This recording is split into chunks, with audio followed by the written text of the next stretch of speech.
बिस्मिल्लाहिर्रहमानिर्रहीम अस्सलाम वालेकुम। Welcome to quick review.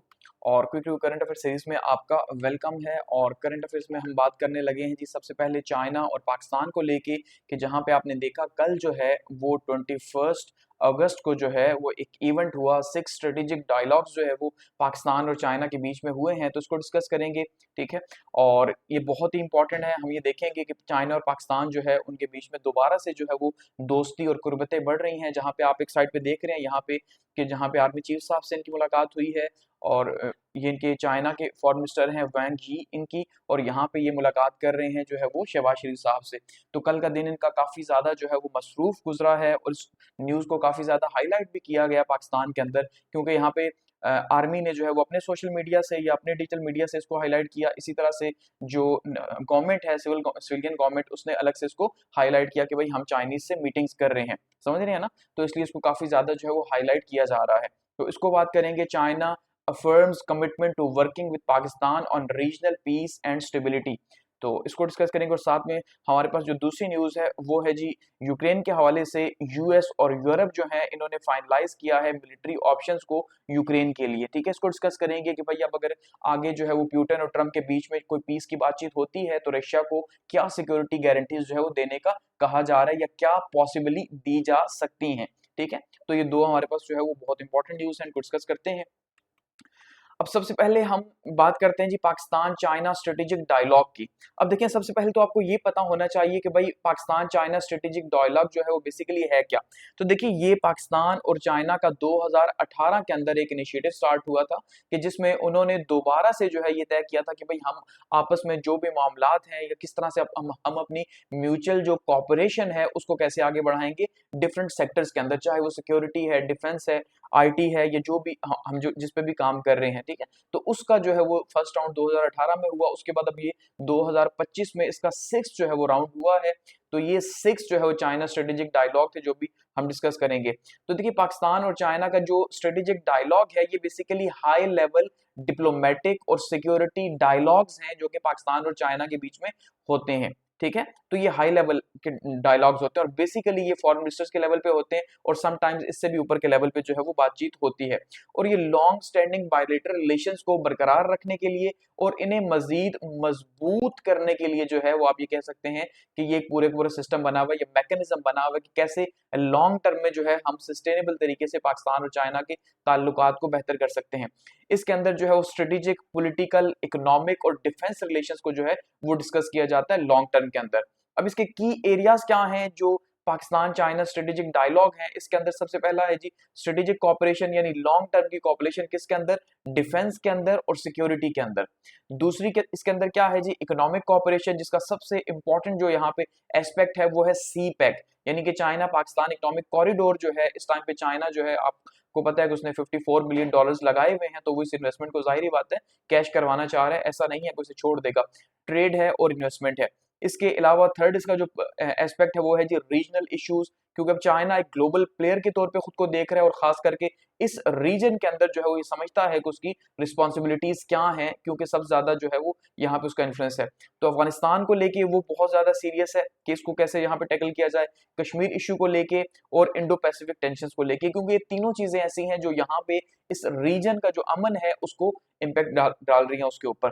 और फोर्थ पे है जी ग्लोबल कोऑर्डिनेशन, यानी कि आलमी सतह के ऊपर जो है कैसे चाइना अपने आप को या इस पूरे रीजन को लेके चलेगा। तो इसमें क्या है जी? सपोर्ट करना एक दूसरे ममालिक को, और यूएन को जो है वो साथ में लेके चलना, या यूएन के अंदर एक दूसरे के मामलात को लेके चलना, और इंटरनेशनल फोरम्स के ऊपर। सो बेसिकली ये 4 डिफरेंट एस्पेक्ट्स हैं जिसके ऊपर जो है वो पाकिस्तान और चाइना जो है ये काम करते हैं, जिसमें पाकिस्तान चाइना स्ट्रेटेजिक डायलॉग्स के ऊपर बातचीत होती है। तो ये वक्तन फवक्तन होते रहते हैं। अब रीसेंट डायलॉग्स की बात करें तो 5th राउंड जो है वो हुआ था जुलाई के अंदर, यानी जुलाई 2024 के अंदर बीजिंग में, जहां पे इसाक डार साहब ने जो है वो वैंग यी से मुलाकात की थी। और अब ये जो है ये जो हुआ है ये कब हुआ जी? 21 अगस्त को हुआ, और ये इस्लामाबाद में हुआ पाकिस्तान के अंदर। तो ये जो वैंग यी साहब हैं ये इन दिनों आपको पता है काफी ज्यादा बिजी हैं, और आपने देखा कि इससे पहले 20 तारीख को यानी 20 अगस्त को ये काबुल में थे, जहां पे जो है वो ट्राइलेटरल डायलॉग्स की हमने बात की थी, जहां पे पाकिस्तान था, चाइना था और अफगानिस्तान था, कि वहां पे भी चाइना जो है वो बहुत इंपॉर्टेंट रोल प्ले कर रहा है, और वो भी अफगानिस्तान के साथ जो पाकिस्तान के ताल्लुकात स्टेब्लिश हो रहे हैं उसमें भी चाइना का ही सबसे इंपॉर्टेंट रोल है, आपको पता है। ठीक है, और उसमें भी चाइना जो है वो इन्हीं स्ट्रेटेजिक डायलॉग्स को आगे लेके चल रहा है और सी पैक को वहां फैलाना चाह रहा है। दूसरी साइड पे आपने देखा कि इससे एक दिन पहले जो है वो 19 की अगर बात करें, 18 और 19 की, तो 18-19 अगस्त को जो है ये मौजूद थे इंडिया के अंदर, और वहां पे भी इन्होंने जो है वो नरेंद्र मोदी से मुलाकात की है और इंडिया और चाइना के रिलेशंस को दोबारा से जो है वो बहाल करने की बातचीत हुई और फ्लाइट्स वगैरह की बहाली के ऊपर बातचीत हुई। तो ये बहुत कामयाब जो है आप ये कह सकते हैं इनका डिप्लोमेटिक विजिट रहा। वैंग यी का ये टॉप डिप्लोमेट है चाइना के। तो अब बात करते हैं, जब इसकी कुछ समरी देखते हैं, जो पॉइंट्स की समरी है कि बेसिकली क्या यहाँ पे जो है वो बातचीत की गई है, हम इसको अगर सम अप करें तो सबसे पहले हाई लेवल एंगेजमेंट हुई है इस्लामाबाद के अंदर और ये 21 अगस्त को हुई है। और जैसे मैंने कहा कि इसको मल्टीपल फॉरम्स के ऊपर जो है पाकिस्तान में एक्सप्लेन किया जा रहा है। उसका जो रीजन है, पाकिस्तान में आपको पता है एक गवर्नमेंट तो नहीं है यहाँ पे, तो बहुत सारी गवर्नमेंट चल रही है। जैसे अगर हम बात करें, अब इसको आप अगर समझेंगे तो एक मिलिट्री गवर्नमेंट है पाकिस्तान में, वो अगर कोई भी इश्यू होता है तो जाहिर बात है वो अपनी टॉप लाइन को बताते हैं कि भाई देखें हमने मुलाकात की। क्योंकि आप देखें अगर डॉन के अंदर तो यहाँ पे मुख्तलिफ स्टोरीज लगी हुई हैं, और एक स्टोरी जो है वो आर्मी चीफ साहब के हवाले से भी लगी हुई है कि भाई उन्होंने मुलाकात की और उन्होंने उनसे जो है श्योरिटीज ली हैं। तो दूसरी साइड पर हम सिविलियन गवर्नमेंट की बात करें तो पीएमएलएन जो है उसने बताया कि हमारे चाइना के साथ कितने अच्छे ताल्लुकात है, देखिए हमने मीटिंग की है। पीपल्स पार्टी की बात करें तो जरदारी साहब के साथ भी मीटिंग हुई है वैंग जी की, तो फिर वो भी हाईलाइट कर रहे हैं। तो वैंग जी जो है शहबाज शरीफ साहब से इनकी मुलाकात हुई है, आसिफ अली जरदारी से मुलाकात हुई है, इसाक डार से हुई है और आसिम मुनीर साहब से हुई है, ठीक है जी, फील्ड मार्शल साहब से। तो डिफरेंट लेवल्स के ऊपर बातचीत हुई है, क्योंकि नहीं पता कि पाकिस्तान में किसी एक से बात करके प्रॉब्लम सॉल्व नहीं होगा, और जब तक वो सबसे बात नहीं करेंगे, सबको जो है वो ऑन बोर्ड नहीं लेंगे। तो ऑन बोर्ड लेना बहुत ज्यादा जरूरी है पाकिस्तान जैसी रियासतों के अंदर। और पर्पस क्या था, ये basically 6 Pakistan China strategic dialogues थे, और इसका पर्पस था जी स्ट्रेंथनिंग बायलैटरल रिलेशंस, कि जो दो तरफा ताल्लुकात हैं, दो तरफा ताल्लुकात को मजबूत किया जाए। तो सबसे इंपॉर्टेंट जो रीजन है वो यही है। अब देखिए इस पर मैं 1 मिनट आपका लेना चाहूंगा, इस बात को जरा आपने समझना है कि ये वो टाइम है जहां पे हम ये महसूस कर रहे हैं। अगर हम थोड़ा सा मीडिया को देखते हैं तो इस बात का अंदाजा हो रहा है कि भाई पाकिस्तान शायद के अब उस लेवल पे आ चुका है या आने की कोशिश कर रहा है कि जहां पे पाकिस्तान अपने रिलेशंस को बैलेंस करने की कोशिश कर रहा है, और ये बहुत ग्रेट टाइम है पाकिस्तान के लिए। एक साइड से हम ये देख रहे हैं, आज से 6 महीने पहले तक यूएस हमें बिल्कुल नहीं पूछ रहा था, लेकिन अब हम देख रहे हैं कि बार बार हमारे चक्कर लग रहे हैं और हम ये कह रहे हैं कि हम पाकिस्तान और यूएस जो है वो दोबारा से एक लॉन्ग टर्म पार्टनरशिप के अंदर चले गए हैं, ठीक है, जिसमें ट्रेड डील्स जो है हमने देखी हुई हैं, और उसमें कोई शक नहीं कि अमेरिका जो है वो उसको अब हमारी जरूरत है।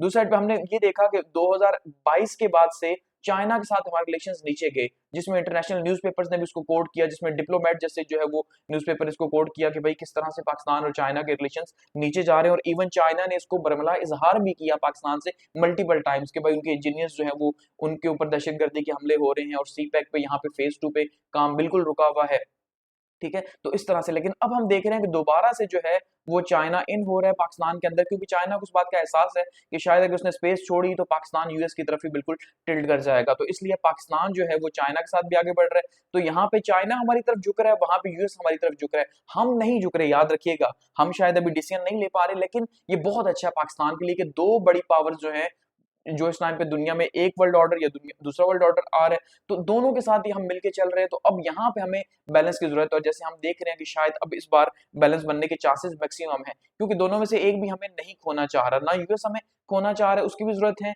और चाइना भी नहीं खो सकता हमें। सो इसलिए अब पाकिस्तान की ग्रोथ का शायद जो है वो हमें टाइम दिखाई दे रहा है। तो ये बहुत ही अच्छी बात है, और पाकिस्तान अब इसे या पाकिस्तान के पॉलिसी मेकर्स कैसे लेके चलेंगे। चाइना कमिटमेंट की बात करते हैं तो चाइना ने रीअफर्म की है जी, उन्हें कहा है कि भाई हम आयरन क्लैड फ्रेंड हैं, ठीक है। आयरन क्लैड वो जो पुराने फौजी होते थे उनके जिस्म के ऊपर पूरा लोहे का जो उनका जो है वो लिबास होता था, उसको आयरन क्लैड कहते हैं, ठीक है। तो वो कह रहे हैं भाई हम तो इस तरह के दोस्त हैं पाकिस्तान के, और ऑल वेदर फ्रेंड्स हैं या ऑल वेदर पार्टनर्स हैं पाकिस्तान के। उन्होंने इस बात का भी अहद किया कि वो पाकिस्तान की सुवरेनिटी, यानी जो जंग से आपको पता है भाई हमारे और इंडिया के हालात बने थे, उसकी हिफाजत का हम समझते हैं, पाकिस्तान की सुवरेनिटी पे यकीन रखते हैं, टेरिटोरियल इंटीग्रिटी पे यकीन रखते हैं, ठीक है, इलाकाई सालमियत पे और डेवलपमेंट पे। सो ये जो बात हुई है ये बहुत इंपॉर्टेंट है, क्योंकि वैंग यी साहब जो हैं ये अभी आए हैं इंडिया से, और इंडिया में भी कुछ ना कुछ बातचीत वहां पे जरूर हुई होगी इस वॉर को लेके। जाहिर बात है इंडिया पाकिस्तान के रिलेशंस को लेके, पाकिस्तान चाइना के रिलेशंस को लेके, तो इसलिए यहाँ पे पाकिस्तान ने शायद एक श्योरिटी चाहिए होगी कि भाई आप ऐसा ना हो कि इंडिया के साथ आगे निकल जाए और पाकिस्तान को पीछे छोड़ दें, उसकी सोवरेनिटी को आप इतनी अहमियत ना दें, तो उन्होंने यहाँ पे कहा कि ऐसा नहीं होगा। ठीक है, इसके अलावा जो है हमारी उन्होंने कहा कि हम कॉपरेशन को आगे लेके चलेंगे, खास करके टेररिज्म के अंदर और एक्सट्रीमिज्म के अंदर, क्योंकि जो आर्मी चीफ साहब से इनकी मुलाकात थी, जो जिसको बहुत ज्यादा हाईलाइट किया गया, उसमें सबसे इंपॉर्टेंट यही पॉइंट था कि भाई टेररिज्म और एक्सट्रीमिज्म को हम कैसे जो है वो मिलके काउंटर कर सकते हैं, क्योंकि इस टाइम पे दोनों का एक ही चैलेंज है और वो है टीटीपी। क्योंकि जब तक टीटीपी को काउंटर नहीं किया जाएगा या दहशतगर्दी को काउंटर नहीं किया जाएगा, तब तक यहाँ पे सी पैक कामयाब नहीं हो सकता। ठीक है, सी पैक और साथ में बीएलए के भी इश्यूज मौजूद है, हम ये जानते हैं। ठीक है, तो ये बहुत इंपॉर्टेंट है। इसके अलावा ये कंफर्म किया गया कि भाई जो सी पैक है उसका फेज 2 जो है वो स्टार्ट होगा और गवादर डेवलपमेंट जो है उसकी स्टार्ट होगी। तो इसलिए कहा जा रहा है शहबाज शरीफ साहब शायद जो है वो अगस्त के एंड में जो है वो चाइना का दौरा करें और वहां पे सी पैक 2 को बाकायदा इसको इनॉग्रेट करें। हालांकि 2 साल पहले ही हो चुका, लेकिन उसके ऊपर काम नहीं हो सका।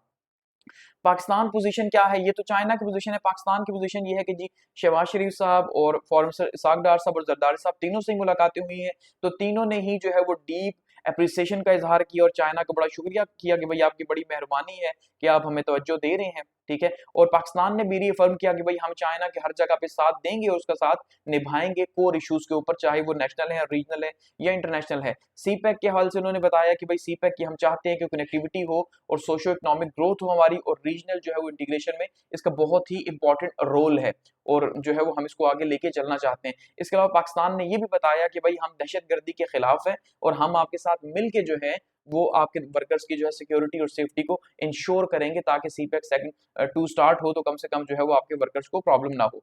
ठीक है, ये बातचीत हुई है।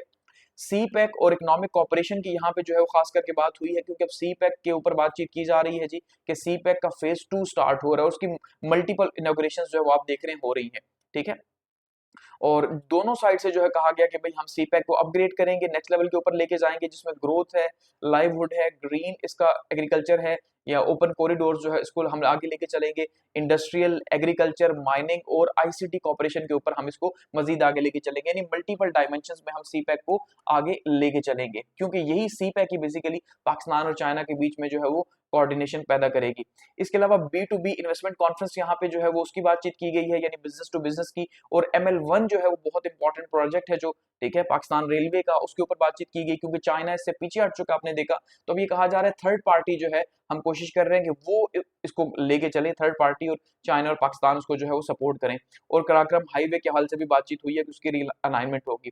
अपकमिंग डिप्लोमेटिक माइलस्टोन्स की अगर हम बात करें तो 75th एनिवर्सरी जो है वो पाकिस्तान और चाइना की टाइज की जो है 2026 में सेलिब्रेट होगी, तो उसकी तैयारियां की जा रही हैं और कहा जा रहा है भाई ज्वाइंटली जो है वो सेलिब्रेट की जाएगी।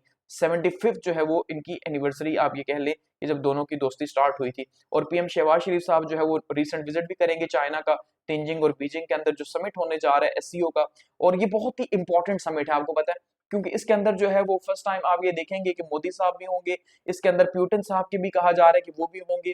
ठीक है, क्योंकि प्यूटन साहब का आना जाना आपको पता है बंदा उन्होंने कम किया हुआ है, लिमिटेड किया हुआ है। इसके अलावा पाकिस्तान भी वहां पे मौजूद होगा, पाकिस्तान को कितनी प्रेजेंस मिलेगी ये देखना है हमने। ठीक है, और इसके अलावा जो है चाइना खुद तो मौजूद होगा ही होगा, तो ये सारे जो है वो रीजन के डिप्लोमेटिक जो है वो वहां पे मौजूद होंगे, रिलेशन, तो बहुत ही इंपॉर्टेंट जो है वो मीटिंग होगी वहां पे। रीजनल कॉपरेशन की बात करें तो ट्राइलेटरल डायलॉग आपने देखा कि 20 को जो है वो 20 अगस्त को हुए हैं पाकिस्तान, चाइना और अफगानिस्तान के बीच में, उस पर भी जो है वो फोकस किया गया कि किस तरह से सी पैक को जो है वो अफगानिस्तान के साथ कनेक्ट किया जाए, क्योंकि इसका भी चाइना को जो है वो फायदा है डायरेक्टली, ठीक है, पाकिस्तान को भी फायदा है और अफगानिस्तान को भी फायदा है। ये विन विन कंडीशन है तीनों ममालिक के लिए। ठीक है, इसलिए पाकिस्तान चाइना फ्रेंडशिप की बातचीत की गई और रीजनल स्टेबिलिटी और सिक्योरिटी की बातचीत की गई है। ठीक है, इसके अलावा ह्यूमैनिटेरियन गेस्चर की बात करें तो उन्होंने जो है वो चाइना ने गम का इजहार किया, हमारा जो फ्लड आया, फ्लड विक्टिम्स हुए यहाँ पे आपने देखा केपी के अंदर या अभी कराची के अंदर जो हालात है, तो उसको लेके उन्होंने जो है वो बताया कि हम आपकी मदद करेंगे और इमदाद देंगे। तो इमदाद का नाम जहाँ आता है तो आपको पता है हम तो वैसे ही जो है बड़े होशियार हो जाते हैं। तो ये पाकिस्तान और चाइना का जो है वो 6 स्ट्रेटेजिक डायलॉग्स रहे हैं और ये बहुत ही इंपॉर्टेंट थे, और हम ये देख रहे हैं कि एक नई गर्मजोशी जो है वो पाकिस्तान और चाइना के ताल्लुकात में पैदा हो रही है, जो कि एक बहुत प्लस है, जो कि हम लास्ट टाइम देख रहे थे इस टाइम पे बहुत ज्यादा डाउन हुई भी थी। ठीक है, नेक्स्ट बात करते हैं जी ट्रंप और यूक्रेन साहब की। तो आपने देखा कि अब जो रिसेंट जो है मुलाकात हुई है ट्रंप की और प्यूटन की, तो उसके बाद अब एक ही क्वेश्चन है सबसे इंपॉर्टेंट, और वो क्वेश्चन ये है कि यूक्रेन की जो जंग है इसको खत्म कैसे किया जाए। अब देखिए ये क्वेश्चन बहुत इंपॉर्टेंट है, क्योंकि एक साइड से ट्रंप साहब मुलाकात कर रहे हैं, दूसरी साइड से प्यूटन मुलाकात कर रहे हैं, जबकि जो असल प्लेयर है यहाँ पे यूक्रेन, जो ये कह रहे हैं भाई मेरे ऊपर जुल्म हो रहा है, मुझसे तो पूछा ही नहीं जा रहा। ठीक है। सो इसलिए जो है अब ट्रम्प जो है वो कोशिश कर रहे हैं कि किसी तरह से जो नेक्स्ट समिट हो, क्योंकि नेक्स्ट समिट में ये कहा जा रहा है कि उसमें जो है ज़ेलेंस्की भी शामिल होंगे और एक समिट शायद उसमें जो है वो पुतिन और ज़ेलेंस्की की मुलाकात भी हो। और जब से जंग स्टार्ट हुई इनकी तो कोई बातचीत नहीं हुई, तो अब वो रास्ता तब भी निकल सकेगा जब यूक्रेन भी एग्री हो और रशिया भी एग्री हो। यूक्रेन को तो चले कहीं ना कहीं जो है वो जोर दे के एग्री कर लिया जाएगा, लेकिन रशिया का एग्री होना बहुत ज्यादा मुश्किल है। तो उस हवाले से जो अब बातचीत चल रही है कि क्या मैकेनिज्म अगली मीटिंग से पहले यूक्रेन के लिए तय किया जाए। तो उसमें हमने देखा कि एक मीटिंग हुई है जी यूएस और ईयू ऑफिशियल्स की, और ये मीटिंग कहाँ पे हुई है? अमेरिका के अंदर वाशिंगटन डीसी में। और ये इनके जो यूएस और ईयू के जो मिलिट्री चीफ्स हैं इनकी मीटिंग हुई है, और वहां पे उन्होंने मिलिट्री ऑप्शंस को फाइनलाइज किया यूक्रेन के लिए। लेकिन फिलहाल अभी इसके ऊपर जो है काम होना बाकी है। तो इसको थोड़ा सा समझते हैं। देखिए ईयू और यूएस जो है इनकी जो मिलिट्री ऑप्शंस इसको थोड़ा सा समझें अगर, तो इसमें जो इनके जो मिलिट्री चीफ्स थे उन्होंने जो है वो एक मिलिट्री प्रपोजल फाइनलाइज किया है यूक्रेन के लिए, और नेशनल सिक्योरिटी एडवाइजर्स को भेजा है कि भाई हम चाह रहे हैं कि ये किया जाए। और वो प्रपोजल किससे रिलेटेड है? पोस्ट कॉन्फ्लिक्ट सिक्योरिटी गारंटी से। यानी अगर लेट सपोज रशिया और यूक्रेन की वॉर खत्म हो जाती है, ठीक है, तो सवाल ये है कि रशिया को तो कोई इशू नहीं है, लेकिन यूक्रेन की सिक्योरिटी को कौन देखेगा? और क्या यूक्रेन की सिक्योरिटी के लिए जो स्टेप्स उठाए जाएंगे वो स्टेप्स क्या रशिया को एक्सेप्ट होंगे या नहीं होंगे? समझ रहे हैं बात को? क्योंकि देखिए एक बात तो क्लियर है, यूक्रेन को अगर ये कहा जाए कि नेटो में शामिल किया जाए तो इसी वजह से तो वॉर स्टार्ट हुई, और ये जो है वो रशिया को एक्सेप्टेबल नहीं है। सो इसका मतलब नेटो में शमूलियत ये तो खत्म है, ये पॉसिबल नहीं है। तो और ऑप्शंस के ऊपर गौर किया जा रहा है। अब यहाँ पे और ऑप्शंस क्या हैं? और ऑप्शंस में यहाँ पे सबसे पहले देखिए US, Finland, France, Germany, Italy, UK और यूक्रेन, ये सारे ऑफिशियल जो है वो इनकी मुलाकात हुई है 19 और 21 को, ठीक है, 19 से लेके 21 तक ये मुलाकात हुई है, 2 दिन जारी रही है। और इसमें एक ऑप्शन ये दिया गया कि भाई यूरोपियन फोर्सेस जो हैं, ठीक है, नेटो की नहीं, लेकिन बात तो वहीं पे है, कान को यहाँ से पकड़े या वहां से, सिर्फ अमेरिकन फोर्सेस नहीं होंगी ना। अब देखिए कह क्या रहे हैं, कह रहे हैं यूरोपियन फोर्सेस जो है वो यूक्रेन के अंदर मौजूद रहे इस जंग के बाद, और यूएस उनकी कमांड करे, ठीक है। तो अब बेसिकली नाम चेंज हो गया, क्योंकि नेटो भी तो इसी का ही नाम है, नेटो में भी तो अमेरिका जो है वो लीड कर रहा है और बाकी सारे के सारे कंट्रीज जो है वो उसका हिस्सा है, तो उसी को तो नेटो कहा जा रहा है। तो अब फिर ये इन्होंने सिर्फ नाम चेंज कर लिया कि भाई यूरोपियन फोर्सेज होंगी और साथ में जो है वो यूएस की कमांड के अंदर कंट्रोल संभालेंगी यूक्रेन के अंदर, ताकि जो है वो उसकी सिक्योरिटी की गारंटी ली जाए। लेकिन दूसरी साइड से रशिया इसके ऊपर जो है वो क्लियर है, और वो ये कह रहे हैं भाई ये आपकी भूल है, ऐसा बिल्कुल नहीं होगा। अगर आप समझते हैं कि यूरोपियन ट्रूप्स किसी भी शक्ल में यहाँ पे रहेंगे तो ये एब्सोल्युटली अनएक्सेप्टेबल है, हम ये नहीं मानेंगे। सो इसका मतलब ये इनका जो प्रपोजल था 19 से 21 वाला फिलहाल ये नहीं हो पा रहा, शायद इसको जो है इसमें मजीद अभी काम की जरूरत है। क्योंकि अगर एक ही ऑप्शन है कि अमेरिकन फौजी जो है वो खुद वहां रहे और उसके बदले में जो है वो अमेरिका उनसे जो है वो उनके बजट का हिस्सा ले, तो इस तरह की पॉसिबिलिटी हो सकती है। लेकिन फिलहाल रशिया का एग्री होना बहुत ज्यादा जरूरी है, ठीक है। तो अभी इसके ऊपर जो है वो बातचीत होना बाकी है। तो ये आज हमारे करंट अफेयर्स थे। Thanks for watching.